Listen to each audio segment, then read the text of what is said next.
You did put out a very strong statement today accusing the Undersecretary of State, Patrick Kennedy, of, quote, bartering with classified information. Why are you laying the blame on Kennedy when it's unclear, at least based on the information we have, who requested any favor? Do you have any evidence that this exchange even happened?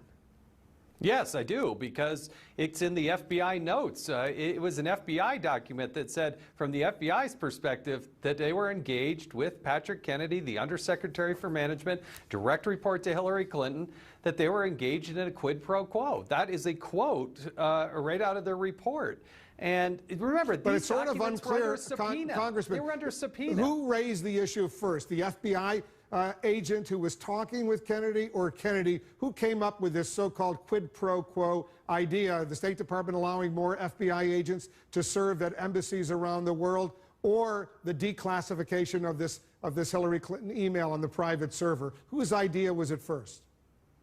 Well, you have the Undersecretary for Management throwing this out there. Remember, this is a document that is under subpoena. And rather than complying with the subpoena and sending it to Congress as required by law, they're over there having a negotiation and a discussion that the FBI terms in their own documents as a quid pro quo. I'm not exactly definitive or sure whose idea it was first, but you have one party saying, I've got slots overseas that I really need. You have another one saying, I need to change the classification of an email to protect Hillary Clinton, and they have this discussion, and it goes on for some time. It's not like, hey, this was just quick. It went up the food chain. It was being negotiated. It was being discussed.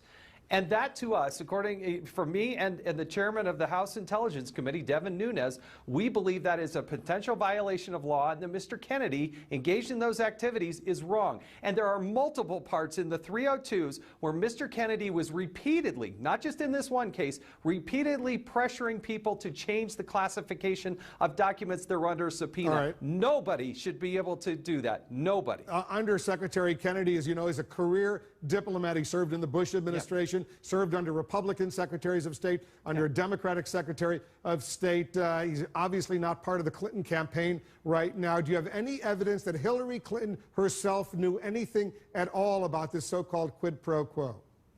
No, I don't.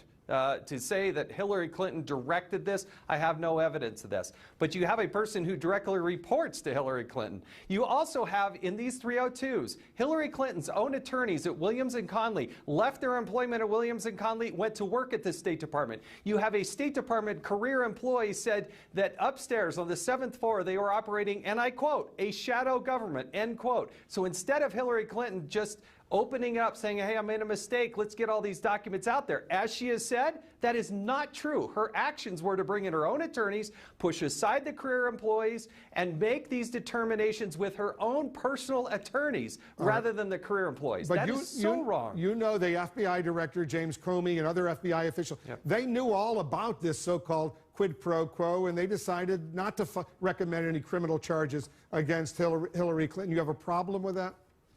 Yeah, I do have a problem with it, because when you say that there was not necessarily any intent, and you bring in Kate Duvall, the person who is looking at Lois Lerner's emails at the IRS, and you bring her over to work on the State Department, and she's a former Williams & Conley employee, and you bring other people from Williams & Conley,